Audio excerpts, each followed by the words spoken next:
എന്നിട്ട് വെയിലല്ലേ കാറ്റുണ്ട്. ഈ സിനിമ ഉണ്ടായിരുന്നു അടിപൊളിയല്ലേ ഇത്? എനിക്ക് ഭയങ്കര ഇഷ്ടമായി റിസപ്ഷൻ ഷെട്ടിനെയാണ് മെയിനായിട്ട് ഹൈലൈറ്റ് ചെയ്യുന്നത്. പക്ഷെ ശരിക്കും ഈ ഗുളികനൊക്കെ ഉണ്ടാ ഗുളികനുണ്ട്, അതിനൊരു കഥയുണ്ട്.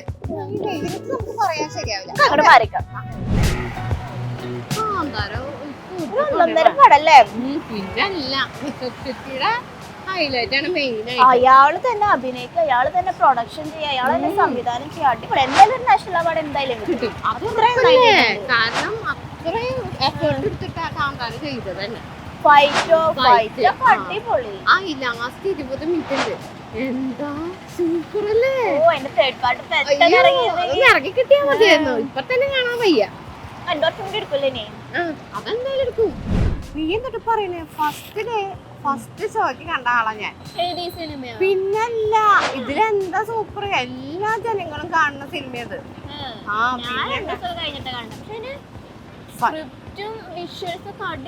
പിന്നെന്താ സ്റ്റണ്ട് എന്താ മോശം. ആ ലാസ്റ്റ് ആ കാട്ടിലെ കൂടെ ഉള്ള ഒരു വരവില്ലേ, പിന്നെ ആ പുലി വരുന്ന സീന്,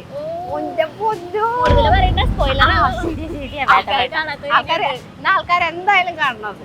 അത്രയും വിഷ്വൽ ട്രീറ്റ് ഉള്ള സിനിമയാണ്. അതെ അതെ. പിന്നെ ആ നായിക, പക്ഷെ നായിക ലാസ്റ്റത്തെ ഒരു ട്വിസ്റ്റ് ഉണ്ട്, അത് പൊളിച്ചു. ആരും പ്രതീക്ഷിക്കില്ലല്ലോ അങ്ങനത്തെ ട്വിസ്റ്റ് ആരും പ്രതീക്ഷിക്കില്ല. പക്ഷെ അതല്ലേ അതിന്റെ ഒരു ഹൈലൈറ്റ്. പിന്നെ ജയറാം എനിക്ക് അത്ര സൂപ്പർ ആയിട്ടൊന്നും തോന്നിയില്ല. കംബാക്ക് ഒക്കെ തന്നെ, പക്ഷെ അത്രയ്ക്കൊന്നും എനിക്കും തോന്നിയിട്ടൊന്നുമില്ല.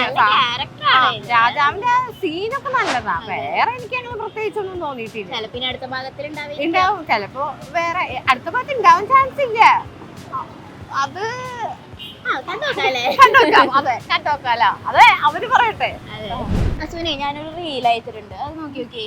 ഈ കാന്താര സിനിമ കണ്ടിട്ടേ കുറെ പേർക്ക് തിയേറ്ററിൽ വെച്ച് ബാധ കയറി, അതുപോലെ സിനിമ ഷൂട്ടിങ്ങിന്റെ ഇടയിൽ കുറെ പേര് മരിച്ചു. സത്യത്തിൽ ഈ ഗുളികന്റെ ഒക്കെ അങ്ങവരുടെ പറ്റിയൊക്കെ സിനിമ എടുത്തോണ്ടായിരിക്കും ഇങ്ങനെയൊക്കെ അബദ്ധങ്ങൾ അതുപോലെ ദുർനിമിത്തങ്ങളൊക്കെ ഉണ്ടാവണം. സംഭവം ഞാൻ കണ്ടു ഈ റീൽസ്, പക്ഷെ ഉള്ളതാന്ന് പറയണേ. ചില ഐതിഹ്യങ്ങളുണ്ട് ഇതിന്, ഈ കാന്താര സിനിമയില്. ഈ പഞ്ചുരുളിയും ഗുളികൻ അതൊക്കെ നീ കണ്ടിട്ടില്ലേ? എനിക്ക് വലിയ വിശ്വാസം പണ്ട് അങ്ങനെ എന്റെ മുത്തശ്ശി പറഞ്ഞിട്ടുണ്ട് ഈ കഥ. എങ്ങനെയാണെന്ന് വെച്ചാ, പാർവതി ദേവി കാട്ടിലൂടെ ഇങ്ങനെ നടന്നു പോവാ. അപ്പൊ ഒരു പന്നിക്കുട്ടി വഴി തെറ്റി പോണ്. എന്നിട്ട് ആ പന്നിക്കുട്ടി നല്ല ക്യൂട്ടാ ആ പന്നിക്കുട്ടീനെ കാണാൻ. എന്നിട്ട് ആ പന്നിക്കുട്ടീനെ പാർവതി ദേവി എടുത്തു കഴിഞ്ഞിട്ട് ഇതിന് ആരും ഇല്ലല്ലോ നോക്കാന്ന് പറഞ്ഞിട്ട് കൈലാസത്തിലേക്ക് കൊണ്ടുപോവാ.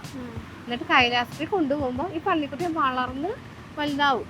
പക്ഷെ ആ പൂന്തോട്ടമൊക്കെ നശിപ്പിക്കും, ആ കൈലാസത്തിന്റെ കാടുകളും ഇതൊക്കെ ഈ പന്നിക്കുട്ടി. പക്ഷെ ഇതൊന്നും ശിവഭഗവാൻ അറിഞ്ഞിട്ടില്ല. എന്നിട്ട് ശിവഭഗവാൻ എന്ത് ചെയ്യും, ഈ പന്നിക്കുട്ടീനെ കൊല്ലും. അപ്പോ പാർവതിക്ക് ആകെ മനസ്സിന് സങ്കടാവും.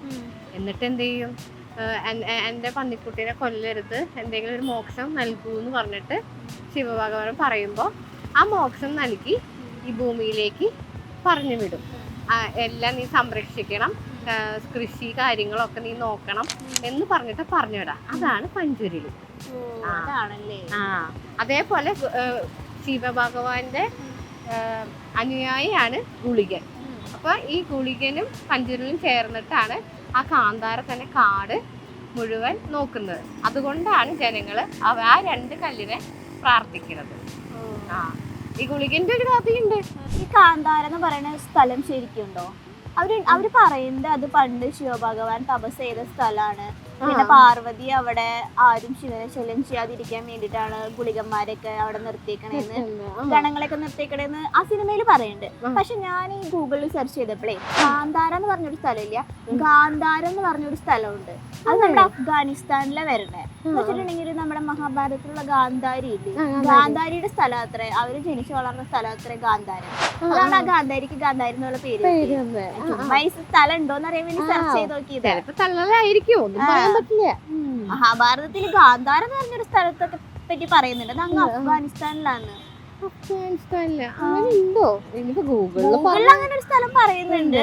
പണ്ട് അഫ്ഗാനിസ്ഥാനും ഇന്ത്യയൊക്കെ ഒരു സ്ഥലമായിരുന്നു. ഇപ്പോഴല്ലേ ഇങ്ങനെ പിരിഞ്ഞൊക്കെ പോയത്.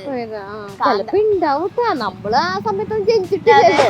അതാണ് എല്ലാവരും ഈ സിനിമ കാണണം. കാരണം എന്താ വെച്ചാൽ അത്രയും നല്ല എക്സ്പീരിയൻസ് ഉള്ള പടമാണ്. ഒന്നാമത് ഐതിഹ്യമാണ് ഇതിന്റെ മൊത്തം ഉള്ളത്. പക്ഷെ ചില കാര്യങ്ങള് നമുക്ക് മനസ്സിലാവില്ല. അപ്പൊ കാണുമ്പോ ശ്രദ്ധിച്ച് കാണണം, മനസ്സിലാക്കി കാണണം, എന്നാലേ കഥ എന്താന്ന് മനസ്സിലാവുള്ളൂ. അല്ലാതെ പകുതി മനസ്സിലാവാത്ത ഞങ്ങളുടെ പോയ അവസ്ഥയാവും. അതെ, ഞങ്ങൾ ഇനിയും കാണുന്നുണ്ട്. ഞങ്ങൾ അടുത്ത ഷോയ്ക്ക് വേണ്ടി വെയിറ്റ് ചെയ്യാണ്. ഞങ്ങൾ ഒന്നുകൂടി കാണാൻ പോവാണ്. പിന്നെ കാണാത്തവരുണ്ടെങ്കിൽ എന്തായാലും പോയി കാണണം. അത്രയും തിയേറ്റർ എക്സ്പീരിയൻസ് ഉള്ള ഒരു സിനിമയാണ്. മിസ് ആക്കരുത്. Don't miss it.